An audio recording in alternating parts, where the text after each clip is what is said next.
फरवा वहीद हमारे साथ मौजूद हैं। फरवा, कहिएगा भी फजलुर रहमान की जानिब से भी बड़ी जारहाना बात की गई और धरने का भी ऐलान किया गया।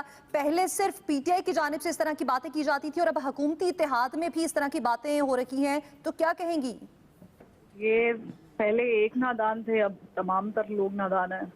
तो ये तो एक रिएक्शन था जो कि we were pretty much expecting from PDM, क्योंकि ज़रा मौलाना फजलुर रहमान साहब जो हैं वो पीडीएम के सदरा के लिहाज से एक बड़ी अहमियत के हामिल हैं और उनकी पोजीशन बड़ी वाज़ेह है, स्ट्रॉन्ग है।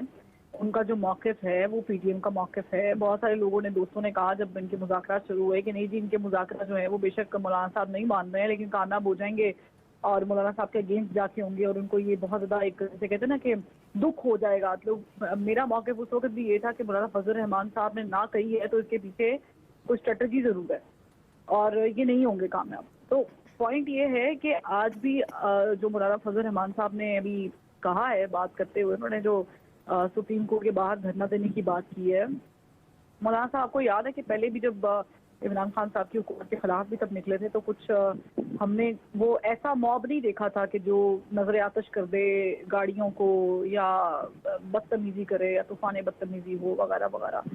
तो ऐसा महज़ब क्राउड होता है मौलाना साहब का। लेकिन जो ये बात है कि हम अब इसके खिलाफ जो है सुप्रीम कोर्ट के रवैये के खिलाफ एहतजाज का फैसला कर रहे हैं और सुप्रीम कोर्ट के बाहर धरना भी देंगे।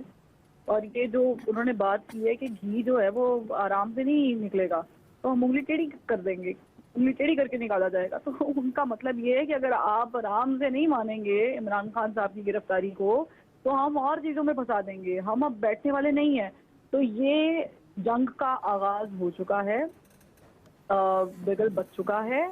और मैंने जैसे कि पहले भी कहा था कि हुकूमत जो है वो अब बैठने वाली नहीं है, क्योंकि ये जो अफराद की जंग होती है ना, देखिए कौमों की जंग ना मुख्तलिफ होती है। कौमों की जंग में जो है वो आप कौम के फायदे और नुकसान दोनों को मद्देनजर रख के फैसले करते हैं। अक्सर कौमें जो है ना वो जंग से पहले भी गिव अप कर देती होती थी सिर्फ इसलिए कि उनकी कौम को नुकसान ना ज़्यादा हो जाए जाने। लेकिन हमारे यहाँ पे ये जो जंग है ना ये विद इन कौम चल रही है और ये जो ऐसे ही चलती रहेगी और हुकूमत ने पीछे हटना नहीं है और हुकूमत ये बात तय कर चुकी है। मौलाना फजलुर रहमान साहब के जो बयान है, जो उनकी बॉडी लैंग्वेज थी, जो उनका जो बयान सामने आया है वो इस बात की अक्कासी करता है, आकाश है कि अब हुकूमत डट गई है। जो कमरे में बैठ के फैसला किया गया काबीना ने वो अब डट गई है, वो पीछे हटने वाली नहीं है। तो ये जो उन्होंने जंग का आगाज किया है ये उन्होंने बेसिकली जुडिशरी के खिलाफ कर दिया है, बाज़ाब्ता तौर पे जंग का ऐलान कर दिया। उससे पहले हम कौमी असेंबली में तो देख ही रहे थे तो जो रवैये थे और फिर जो जुडिशरी भी कर रही थी वो भी हम देख रहे थे। लेकिन अब ये जंग जो है ये ढके छुपे अल्फाजों में जंग नहीं लड़ी जाएगी, अब खुल के जंग लड़ी जाएगी। वो एक टाइम था ना जब हम मुख्तदर हल्के कहते थे और हम बात लगाते थे लेकिन हमें एक शर्म और लिहाज होता था। आज हम नाम लेते हैं, आज हम किसी कोर्ट मार्शल की बात करते हैं तो उस फर्द का नाम लेते हैं। आज हम बताते हैं कि जनरल फैज हमीद ने क्या किया, जनरल बाजवा ने क्या किया, आज हम नाम ले लेके करते हैं। ये वो काम शुरू हो गया है कि अब नाम ले लेके तनकीद की जाएगी और ना सिर्फ तनकीद की जाएगी, इस हमाम में अब कोई भी लिबास में नहीं है, सब बरहना है, सब आमने सामने आ चुके हैं, सबकी गेम वाजे हो चुकी है। लेकिन सिर्फ और सिर्फ डर इस चीज़ का है कि जो इंतशार आप काबू कर सकते हैं, जो आग आप अभी भी बुझा सकते हैं, उसको मजीद बढ़ाने की जो है वो कॉल दे दी गई है और ये यहाँ पर रुकेगा नहीं। अब मुझे बताएं कि सुप्रीम कोर्ट के बाहर जब एहतजाज किया जाएगा और नारेबाजी की जाएगी और अदलिया मुखालिफ नारेबाजी की जाएगी तो क्या इस पे जो जुडिशरी है वो खामोश रहेगी? क्या इस पे सुप्रीम कोर्ट खामोश रहेगा?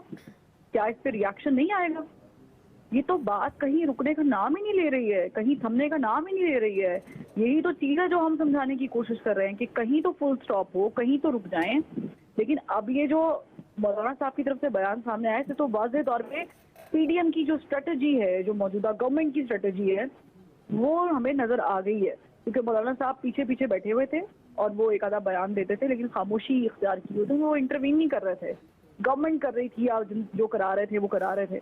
अब जबकि उनको पता चल गया कि ये फार्मूला तो नहीं कामयाब हो सका, ये तो हमने बड़ा कंसंट्रेटेड एक प्लान किया, नहीं हुआ, अब आए जी, बड़े आए मैदान में, मौलाना साहब आए मैदान में, अब हम जो है इनके थ्रू कराते हैं। तो मेरा ख्याल से this game is going to be ugliest in the history of Pakistan, and I'm afraid we're going to lose a lot of things.